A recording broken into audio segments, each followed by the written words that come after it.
Good morning, mga partner.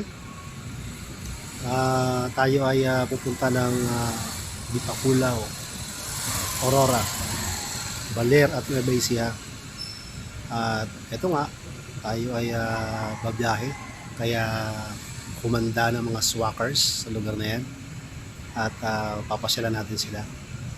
So, tayo ay tuloy-tuloy lang. Medyo mabagal pero importante, hindi kami hinto. Ganun po ang negosyong ito. Kung hihinto ka, so talo ka. Pero kung tuloy-tuloy ka, mabagal ka man o mabilis, ang pinakamahalaga ay tuloy-tuloy ka. Para may marating tayo, para may ma-achieve tayo everyday. Meron tayong fulfillment, ika nga. At syempre, lagi natin pinapangarap na dumating yung time, yung financially free na tayo. So, gamit ang sistemang ito na siyang binigay sa atin ng pagkakataon ng SWAC Software Corporation. So, sa lahat ng mga partners ko na nandito sa Maynila, masabi ko lang sa inyo mga partner, ay tuloy-tuloy nyo lang. Lalong-lalo na dun sa 20 leaders na nag-gather natin ito sa SWAC.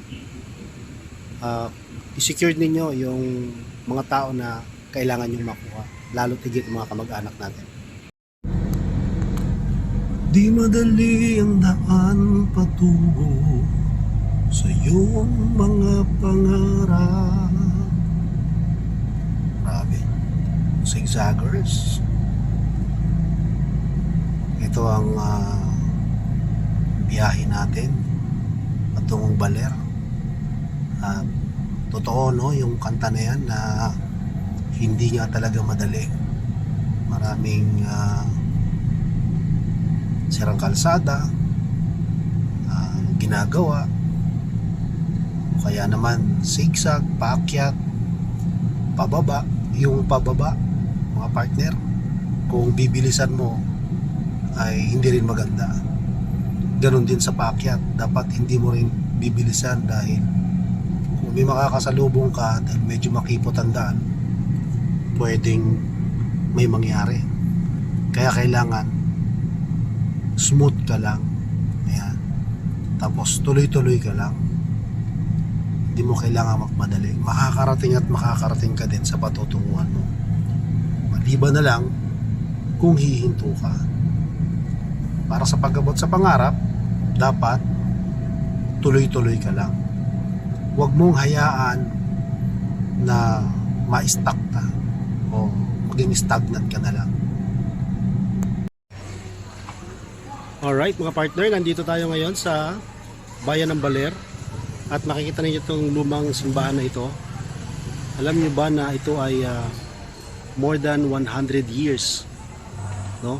Kung makikita ninyo mamaya, ilalagay natin sa cover natin kung gaano nakatagal ang church na to. At natutuwa ako sa kanila mga partner dahil kapag ito ay Biyernes, Sabado at Linggo, punong-puno po ito hanggang dito sa parking area, hanggang dun sa basketball court ay may mga upuan. Inaabot ng 6 hanggang 8 beses ang service dito o yung kanilang misa. Ayan, ganyan siya karaming tao ang nagpupunta rito. Very historical po ang church na to, kaya sobrang dami talaga na nagpupunta. Even yung mga foreigner na nagpupunta rito, yung mga bisita natin coming from different countries, pag nagpunta sila dito, tinitignan nila kung gaano nakatagal ang church na to at they are really amazed dun sa numbers na pinapakita. Yun yung mga nakasulat dun sa dingding na yan. Nasa naman yan? Ayan, ito, yan. Yan, pag binasa nyo yan, makikita nyo more than 100 years. Grabe, ganyan katagal o katanda ang church na yan. Nagiba, nasira, pero minintain pa rin nila na hindi nila pinalaki. May nag-interview sa akin mga partner. Sobrang, anong pangalan mo? Cardo. Ha? Cardo. O si Cardo pala to. Ang probinsyano. Galing naman. Idol mo ba yan? Ha? Idol mo? Nanonood ka ba ng Batang Quiapo? Hindi. Eh paano mo naging idol si Cardo? Hindi ka naman pala nanonood ng Batang Quiapo. Wala. Ha? Wala. Naku, magiging artista ka na, makikita ka rito. Oh. Gusto mo ba mag-artista? Paglaki ko, artista na sundalo. Oo.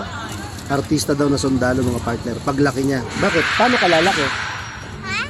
Paano ka lalaki? Magkaka-grade. Pag lumaki ka, magkakaanak, Magkakatabraho. magkakatabraho. Kita niyo yan mga partner, magkakatabraho siya, magkakaanak. Magiging si Cardo Dalisay na siya. Si Cardo Dalisay ba idol mo? Ha? Oh, hi ka muna.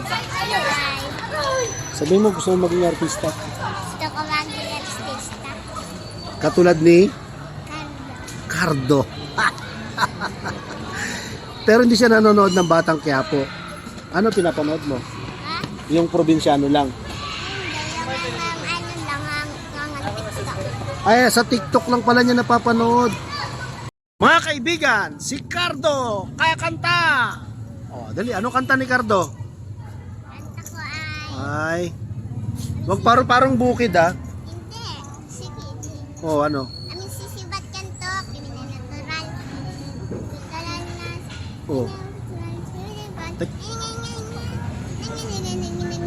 Magpakumanta. Yun na yung kanta mo? Hindi kanta yun eh, hindi naman naiintindihan eh. Ano ba naman to si Cardo?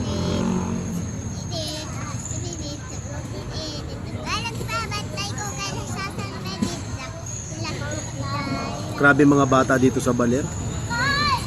Natagpuan ko si Cardo.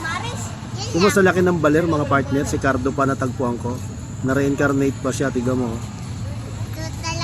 Akala ko joke lang yung Cardo niya. Ay isipin mo mga kaklase niya, tinatawag talaga siyang Cardo. Ay grabe ka mo. May pagkahawig ba kay Coco Martin ito? Oh, kayo na humusga.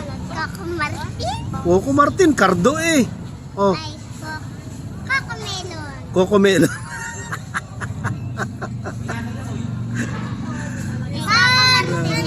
Melon. Oh. Eh sino ang kamukha mo? Coco Martin o Coco Melon? Ah, akala ko Coco Melon. Kausapin natin si Cardo kung ano ang gusto niya maging paglaki. Sundalo. Cardo, ano gusto mo maging paglaki? Sundalo. Wow, gusto daw niya maging sundalo mga partner. Batang may pangarap. Ano ba ginagawa ng sundalo? Bakit gusto mo maging sundalo? Nagpo-push up tapos naglululodan. Nakain na maraming sibig. Grabe naman. Nagpo-push up tapos nagluludan, ano? Nagluludan? Nagluludan sa nagluludan sa tubig. Oh. Doon sa malalalim. Ganon? O, eto si Cardo. Kay sino ka naman? Si Alina. Grabe si Halina at saka si Cardo. Oh, naman. Ay, may mga artista tayong kasama, mga partner. Ito dito nakakatuwa si Cardo. Ayan, maglolobat na ako, Cardo. Maglolobat na, 20% na lang, oh. Oh.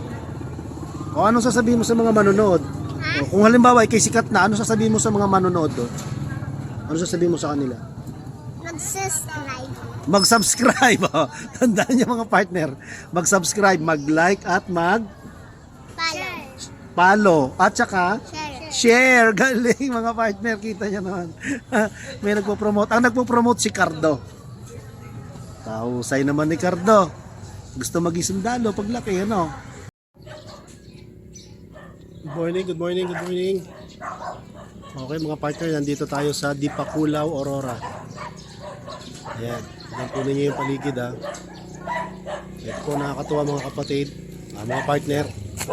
Dahil walang palengking bukas dito, dito kami namili sa tabi ng kalsada. Pero grabe ang tindahan na to. Ito pala. Ayan, kumpleto yan. Lahat ng kailangan mo. Grabe. Ang ganda ng vlogging natin ngayon. Mga ka-reels. Diyan. Puro aso. Ayan, ito yung ginamit namin sa sakyan ngayon. So ayan mga partner. Ay yung kanilang maliit na pwesto. Ayan. So, kumpleto yan. Pagka namili ka. Baboy, manok, isda. Kumpleto, napakagaling na negosyo. Umaga pa lang, grabe na ang mamimili niya, kumikita na siya. Isa sa magandang negosyo sa probinsya yung ideal business yung ganito. Kung hindi available ang palengke, available naman sa labas ng bahay mo. O, di ba? Ganyan kalupit dito. Dipakulaw, Aurora, mga partner.